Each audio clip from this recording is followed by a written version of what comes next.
बिस्मिल्लाहिर्रहमानिर्रहीम। अस्सलाम वालेकुम डियर स्टूडेंट्स। अब तक हम ये सपोज कर रहे हैं कि मालिक्यूल जब रोटेट करता है तो रोटेशन के दौरान उसके बांड में वाइब्रेशन नहीं होती। ऐसा मालिक्यूल जिसमें रोटेशन के दौरान वाइब्रेशन ना हो उसे कहते हैं रिजिड रूटर। और रिजिड रूटर उसे इसलिए कहते हैं कि हम ये सपोज कर चुके हैं कि बांड इतना रिजिड है कि रोटेशन के दौरान उसकी बांड लेंथ चेंज नहीं होती। लेकिन एक्चुअली ऐसा नहीं होता। एक्चुअली मालिक्यूल जब रोटेट करता है तो रोटेशन के दौरान उसकी बांड लेंथ चेंज होती है, क्योंकि रोटेशन के दौरान बांड में वाइब्रेशन स्टार्ट हो जाती है। एक्चुअली कोवेलेंट बांड स्प्रिंग की तरह होता है, जब आप उसे रोटेट करते हैं तो उसमें वाइब्रेशन भी स्टार्ट हो जाती है और उसकी लेंथ चेंज होती है। तो ऐसा मालिक्यूल जिसमें रोटेशन के दौरान वाइब्रेशन हो जाती हो उसे कहते हैं नॉन रिजिड रूटर। तो सारे ही एक्चुअल जो मालिक्यूल होते हैं, all actual molecules are non rigid rotor. तो आज हम डिस्कस करेंगे rotational spectra of non rigid rotor. ये देखें, ये एक मालिक्यूल है, डाईटामिक मालिक्यूल। चूँकि हम डिस्कस कर रहे हैं तो नॉन रिजिड रूटर भी हम डाईटामिक ही कंसीडर करेंगे। जब ये रोटेट करेगा, चाहे वो in the plane of paper rotate करे या perpendicular to plane of paper rotate करे। लेट्स सपोज ये जो रोटेशन है इसे कहते हैं end to end rotation in the plane of paper. और यही मालिक्यूल अगर यूं रोटेट करे तो इसे हम कहेंगे end to end rotation perpendicular to plane of paper. अब कोई भी चीज़ जब रोटेट करती है तो उस पर सेंट्रीफ्यूगल फोर्स और सेंट्रीपिटल फोर्स दोनों ही एक्ट करती हैं। Centripetal force tends to move it towards centre and centrifugal force tends to move it away from the centre. इस डाईटामिक मालिक्यूल में सेंटर से मुराद है सेंटर ऑफ ग्रेविटी। जब ये मालिक्यूल रोटेट करेगा तो सेंट्रीपिटल फोर्स इसे सेंटर ऑफ ग्रेविटी, इन दोनों एटम को सेंटर ऑफ ग्रेविटी की तरफ लाना चाहेगी और सेंट्रीफ्यूगल फोर्स इन दोनों एटम्स को सेंटर ऑफ ग्रेविटी से अवे ले जाना चाहेगी। तो जब सेंट्रीफ्यूगल फोर्स एक्ट करेगी तो बांड लेंथ चेंज हो जाएगी। बांड लेंथ चेंज होने का मतलब है कि आर की value, inter nuclear distance change होगा। और चूंकि moment of inertia inter nuclear distance पे डिपेंड कर रहा है तो वो भी चेंज हो जाएगा। और rotational constant moment of inertia पे डिपेंड कर रहा है। जब आई की वैल्यू चेंज होगी तो रोटेशनल कांस्टेंट की वैल्यू भी चेंज हो जाएगी। तो सबसे पहले हम पढ़ेंगे rigid rotor. For rigid rotor we have supposed, rigid rotor के लिए हमने सपोज किया था कि inter nuclear distance remains unchanged during rotation. Rigid rotor में जब रोटेशन होती है तो चूंकि रोटेशन के दौरान वाइब्रेशन नहीं हो रही, इसलिए इंटर न्यूक्लियर डिस्टेंस आर की वैल्यू चेंज हो जाती है। इंटर न्यूक्लियर डिस्टेंस की वैल्यू चेंज नहीं होती। लेकिन एक्चुअली ऐसा नहीं होगा। एक्चुअली मालिक्यूल रिजिड रूटर होता ही नहीं है। मालिक्यूल नॉन रिजिड रूटर होते हैं, जिनको हम इलास्टिक रूटर भी कह सकते हैं। तो नॉन रिजिड रूटर में या इलास्टिक रूटर में जब मालिक्यूल रोटेट करता है तो उनके कोवेलेंट बांड चूँकि स्प्रिंग लाइक होते हैं तो उनके आर की वैल्यू चेंज हो जाती है। But actually it is not correct. Actually during rotation centrifugal force tends to move atoms away from the centre of gravity. Centrifugal force दोनों एटम को away from the centre of gravity move करना चाहती है। In this way value of R increases and in such molecules in which value of internuclear distance changes during rotation is called non-rigid router। और आज हम discuss कर रहे हैं rotational spectra of non rigid rotor, और we can say microwave spectra of non rigid rotor. तो in this way value of R increases. जब centrifugal force act करेगी तो वैल्यू ऑफ आर इंक्रीज होगी, और वैल्यू ऑफ आर इंक्रीज होने का मतलब है कि इंटर न्यूक्लियर डिस्टेंस इंक्रीज हो गया ड्यूरिंग रोटेशन। और जब वैल्यू ऑफ आर इंक्रीज होगी तो मोमेंट ऑफ इनर्शिया की वैल्यू भी इंक्रीज होगी। ये देखें, the magnitude of centrifugal force जब इंक्रीज होगी तो इंटर न्यूक्लियर डिस्टेंस भी इंक्रीज होगा, मोमेंट ऑफ इनर्शिया भी इंक्रीज होगा। लेकिन मोमेंट ऑफ इनर्शिया और रोटेशनल कांस्टेंट में इन्वर्स रिलेशन है। जब मोमेंट ऑफ इनर्शिया इंक्रीज होगा तो रोटेशनल कांस्टेंट की वैल्यू डिक्रीज होगी, और रोटेशनल कांस्टेंट की वैल्यू डिक्रीज होने से एनर्जी डिक्रीज हो जाएगी। क्योंकि ये रिलेशनशिप है between energy and rotational constant. ये देखें, for rigid router this is the rotational energy. जब रोटेशनल कांस्टेंट की वैल्यू डिक्रीज होगी तो रोटेशनल एनर्जी भी डिक्रीज होगी और रोटेशनल वेव नंबर भी डिक्रीज होगा।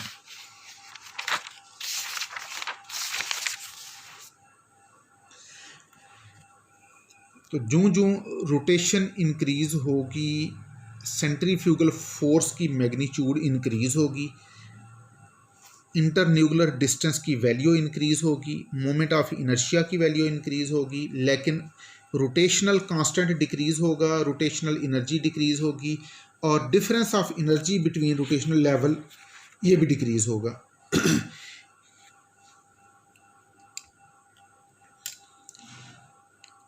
और जब मॉलिक्यूल जंप करके लोअर लेवल से हायर लेवल में चला जाएगा तो फिर बी की वैल्यू कांस्टेंट नहीं रहेगी।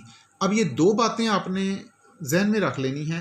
एक तो ये कि रियल मॉलिक्यूल में या नॉन रिजिड रूटर में रोटेशनल एनर्जी की वैल्यू उतनी नहीं होती जितनी हम रिजिड रूटर में पढ़ चुके हैं, बल्कि उससे कम होती है। यानी एक मॉलिक्यूल को आपने रिजिड रूटर कंसीडर करके जो कैलकुलेशन कर ली हैं उसकी रोटेशनल एनर्जी ज़्यादा है। उसी मॉलिक्यूल को जब हम रियल केस में लाएंगे, जब हम उसको नॉन रिजिड रूटर कंसीडर करके उसकी एनर्जी की वैल्यूज़ कैलकुलेट करेंगे तो एनर्जी की वैल्यूज़ कम आएंगी। दूसरी बात यह कि अब तक हम ये सपोज कर रहे हैं कि रोटेशनल कांस्टेंट यूनिवर्सल कांस्टेंट है।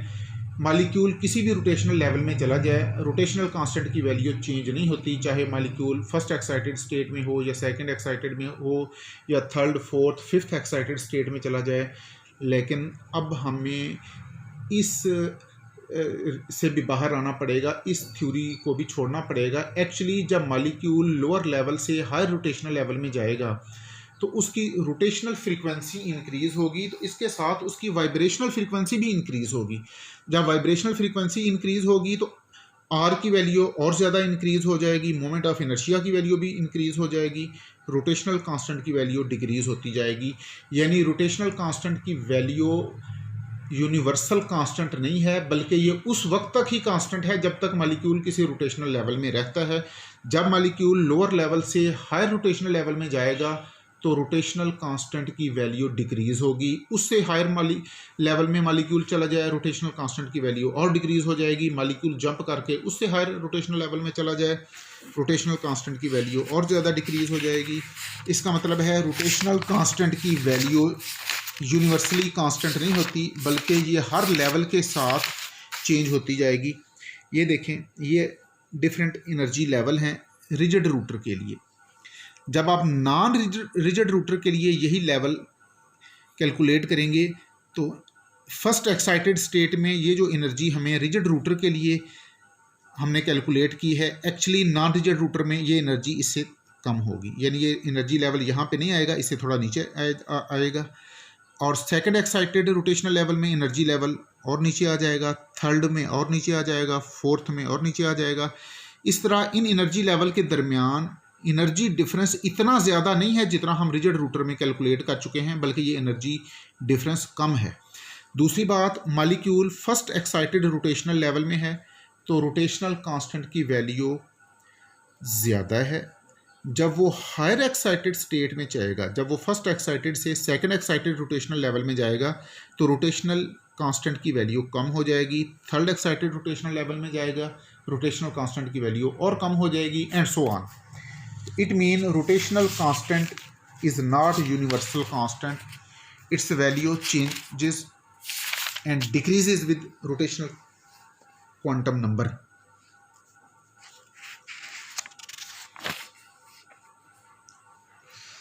अब ये वाइब्रेशन जो मॉलिक्यूल में स्टार्ट हो जाती है रोटेशन के साथ, ये वाइब्रेशन सिंपल हार्मोनिक भी हो सकती है और एन हार्मोनिक भी हो सकती है। फिलहाल हम सिंपल केस डिस्कस करते हैं कि ये वाइब्रेशन सिंपल हार्मोनिक मोशन है। सिंपल हार्मोनिक मोशन उस मोशन को कहते हैं जिसमें बॉन्ड की लेंथ में इंक्रीज और डिक्रीज यूनिफॉर्म हो। यानी जब मॉलिक्यूल में वाइब्रेशन होगी तो उसके बॉन्ड की लेंथ में एक्सटेंशन और कंप्रेशन इक्वल हो। In simple harmonic motion bond is extended and compressed equally on each side.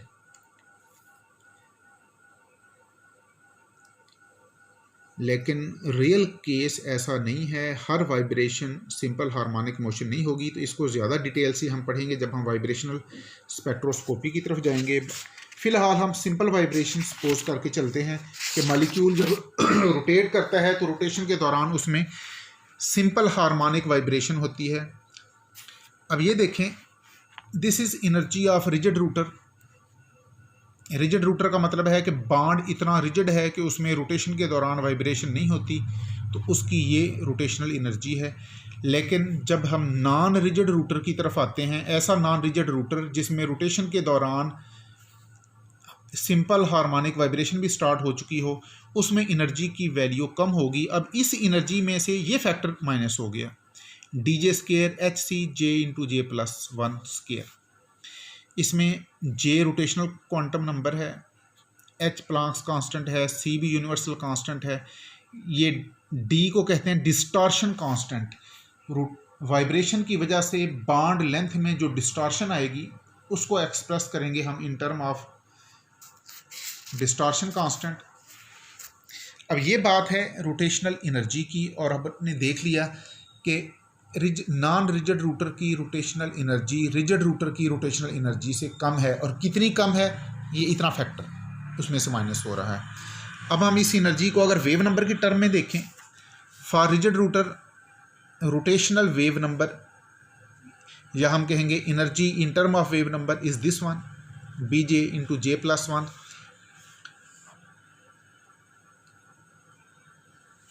और जब हम आएंगे रिजिड रूटर की तरफ, जब हम नॉन रिजिड रूटर के लिए देखेंगे तो rotational energy in term of wave number, उसमें से ये factor B J D J square into J plus one square. इसमें D is centrifugal distortion constant. अगर आप मॉलिक्यूल को अगर हम मॉलिक्यूल को ये कंसीडर कर लें कि उसमें एन हार्मोनिक ऑसिलेशन होती है, जो कि रियल केस है, तो फिर हमें इस इक्वेशन के साथ ये फैक्टर भी लगाना पड़ेगा। ये जो रेड सर्कल में रेड इंसर्कल किया हुआ है, ये ग्रीन इंसर्कल्ड फैक्टर ये बताता है rotational energy in term of wave number for simple harmonic oscillation.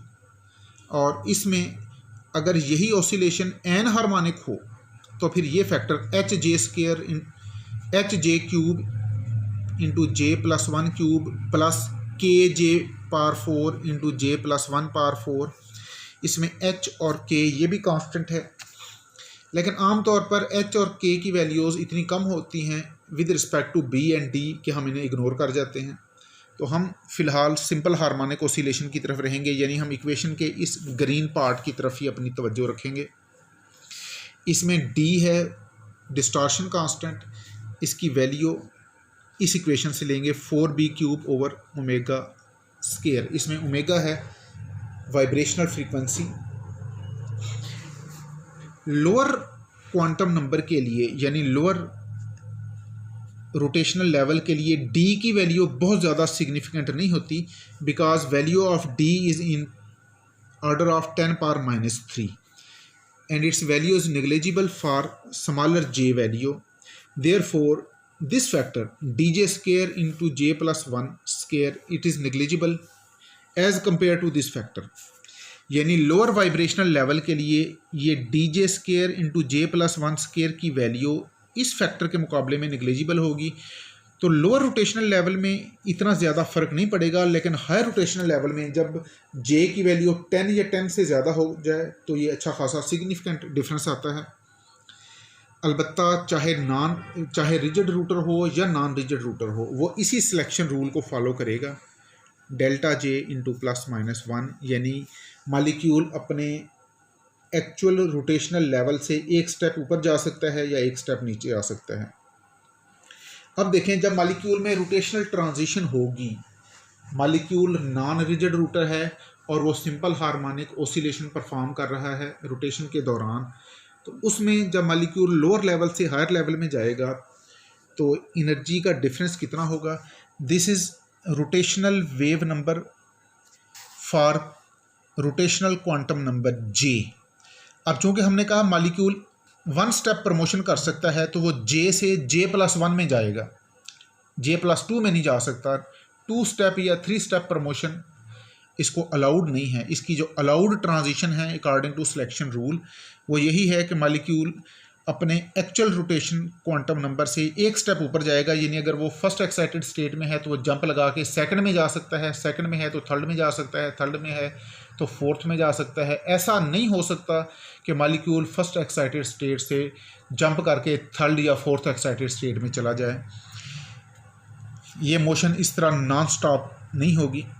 तो मॉलिक्यूल का let suppose actual rotational quantum number J है, अब वो J से जंप लगा के J+1 में जाएगा तो ग्राउंड स्टेट में मॉलिक्यूल की रोटेशनल एनर्जी ये है। जब एक्साइटेड स्टेट में हम कंसीडर करेंगे तो J के साथ J+1 ऐड कर देंगे, यानी यहाँ हम BJ × J+1 लिखेंगे और ये जो J+1 है ये एक्चुअली J+2 हो जाएगा। सिमिलरली यहाँ पर J² J+1² बन जाएगा और यहाँ J+1² J+2² बन जाएगा। ये ग्राउंड स्टेट में रोटेशनल एनर्जी है और एक्साइटेड स्टेट में रोटेशनल एनर्जी ये है। जहाँ जहाँ भी J की वैल्यू थी वहाँ हमने J के साथ +1 कर दिया। तो this is rotational energy for excited state. तो जब मॉलिक्यूल J से J+1 ट्रांजिशन करता है तो रोटेशनल वेव नंबर में चेंज फाइंड करने के लिए हम इक्वेशन 2 से इक्वेशन 1 को माइनस करेंगे। तो ये देखें, ये इक्वेशन 2, इसमें से हमने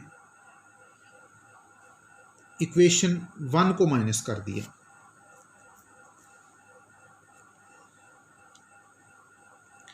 इसमें देखें कौन सा फैक्टर कॉमन लिया जा सकता है। तो ये J+1 ये यहाँ भी है और B × J+1 यहाँ भी है, DJ+1² यहाँ भी है और DJ+1² यहाँ भी है। तो ये फैक्टर अगर हम कॉमन ले लें, पहले तो हमने यूँ किया कि B वाले फैक्टर इकट्ठे कर दिए और D वाले फैक्टर्स इकट्ठे कर दिए। इसके बाद इस B वाले फैक्टर्स में B × J+1 हमने कॉमन लिया तो अंदर हमारे पास ये चीज़ आ गई। यहाँ J और ये -J कैंसिल हो जाएंगे तो हमारे पास आ गया 2BJ+1। और ये D वाले फैक्टर्स में हमने D × J+1² कॉमन लिया तो हमारे पास ये वैल्यू आ गई। इसमें J+2² इसको जब हम ओपन करेंगे तो हमारे पास ये वैल्यू आएगी। इसको फर्दर अगर सॉल्व किया जाए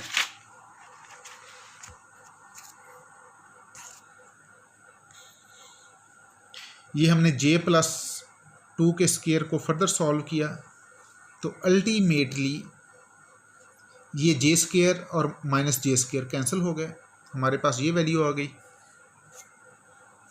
तो एट द एंड ये इक्वेशन 3 हमारे पास आ गई।